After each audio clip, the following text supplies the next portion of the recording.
Yep, there. Now get the press them out now. You what? So in the meantime, there he got all of those C-clips, and now we're gonna work on trying to press that out with a with this tool here. Ball joint is what it's for, but we're gonna try to see if it'll work for this. If not, if you have a regular press, you can use that as well. So we're trying to use that Maddox ball joint service kit and just basically the C-clamp with nothing else. And we're gonna try to work it out.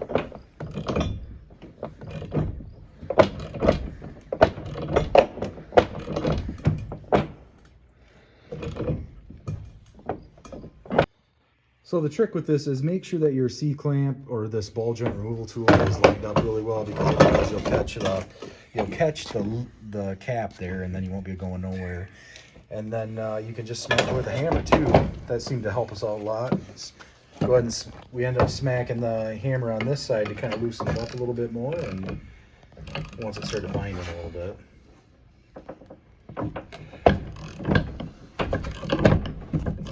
And some people might consider using an impact on that, but then it seems like a lot of these threaded tools that I've used impacts on, they end up ruining the thread. So that's why we elected just to use kind of a 1/2-inch drive flex head brake to make sure that's in there pretty good. Get this rather closely. Okay. Oh, here. Yeah, cap came off. Not a needle bearing in sight there. Kind of sharp bang. Yeah, couple.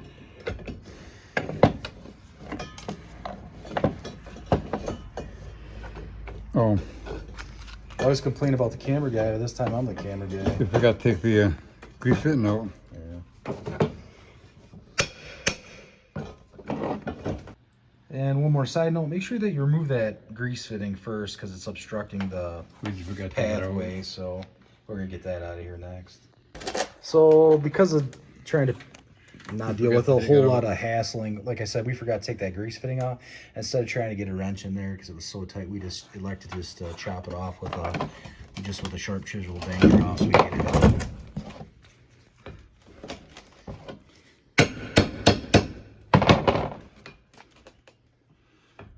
Yeah, just wasn't all screwed up.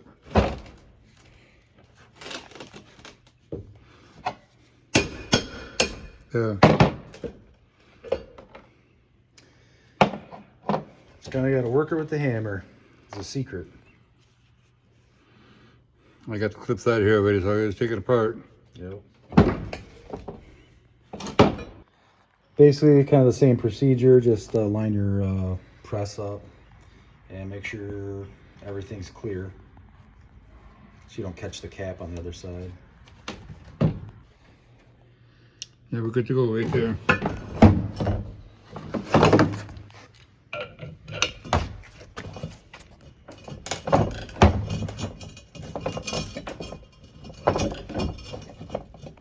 This way, the impact probably would work better.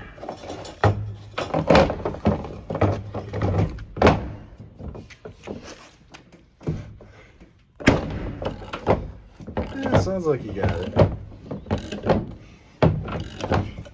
Again, there's no grease fitting on this one, so we don't have to worry about it. Okay, good deal.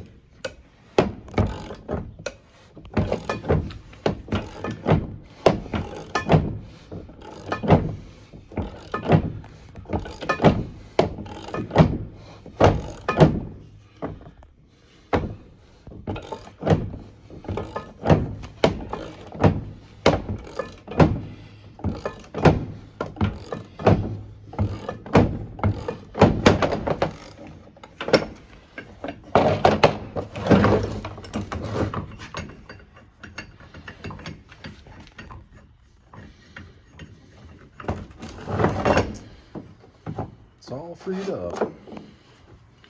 If you guys haven't figured it out yet, my relative is my father-in-law. Has been wrenching for forever, so he likes doing this stuff.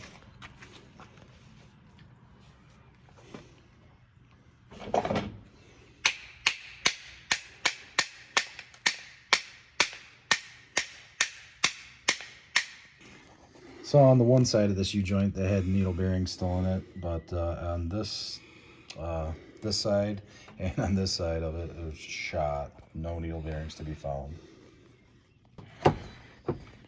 So you might not have seen it because it was off camera, but he had to remove both caps to get that started. Get that. We're gonna push this one in a little bit.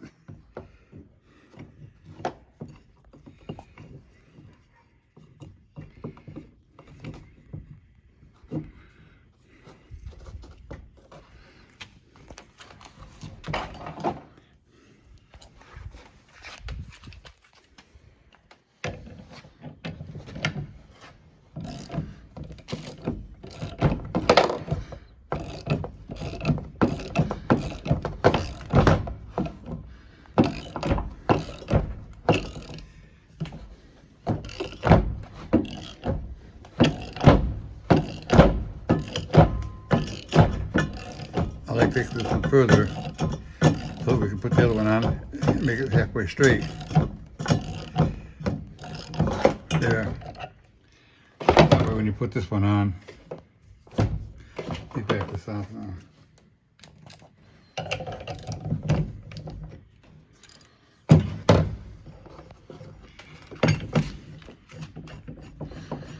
Sorry about the lighting.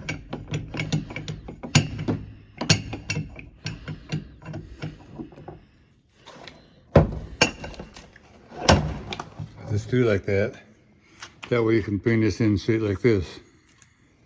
Yeah, it's kind of critical making sure those needle bearings don't get lost or they're not in there bound up sideways or anything. Now, well, you've got it apart.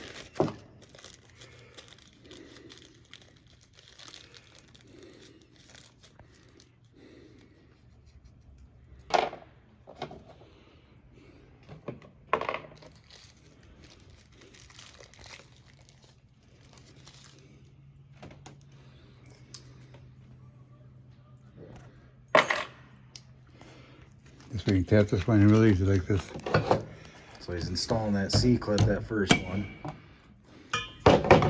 Now you gotta make sure that you don't have room. You gotta make sure you got room here.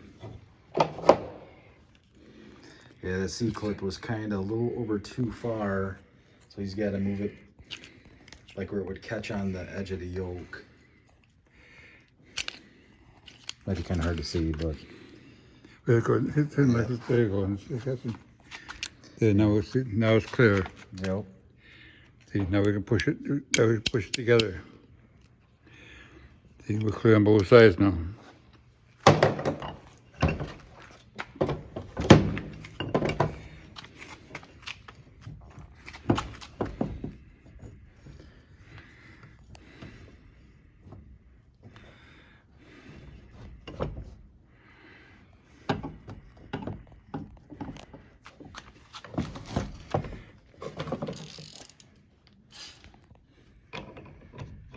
Now he's just gonna drive it back in and seat it against that C-clip.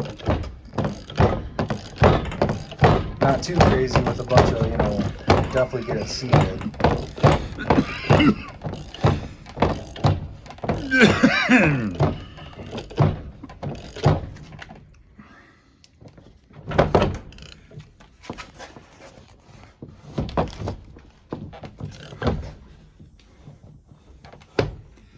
No, I don't like it.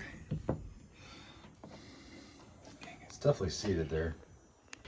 Similar process for the other caps for this U-joint. Take both caps off to get the actual U-joint in place inside the carrier, and then put your cap on this side. And it's really pretty easy once you get into it. And he's just going to press that in there, and then we'll do the cap on the other side.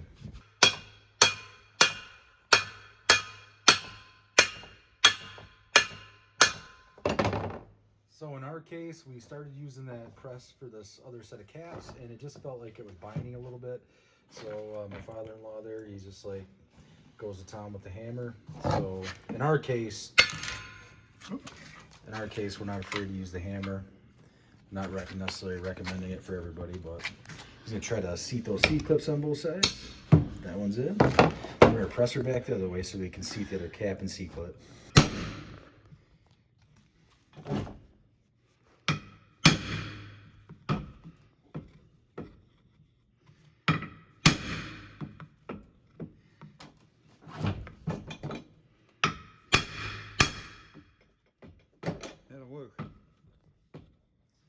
So all that's left then is pretty much grease Zerk on this side and then do the other one on that side, which would be the same procedure. So that's pretty much it, folks. And it's a 7mm for the Zerk, the threaded in Zerk we're going to use. And you know, he was tapping on it there. It's because it was kind of felt a little snug, so he was just trying to make sure everything was moving Just sounded a freely. little bit better. Well, again, that's just how we do it here.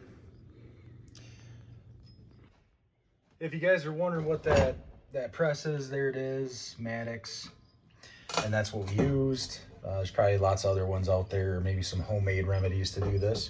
But again, that's what we use. Hope you guys have a good one, and this should be the end of the video. So see you guys later.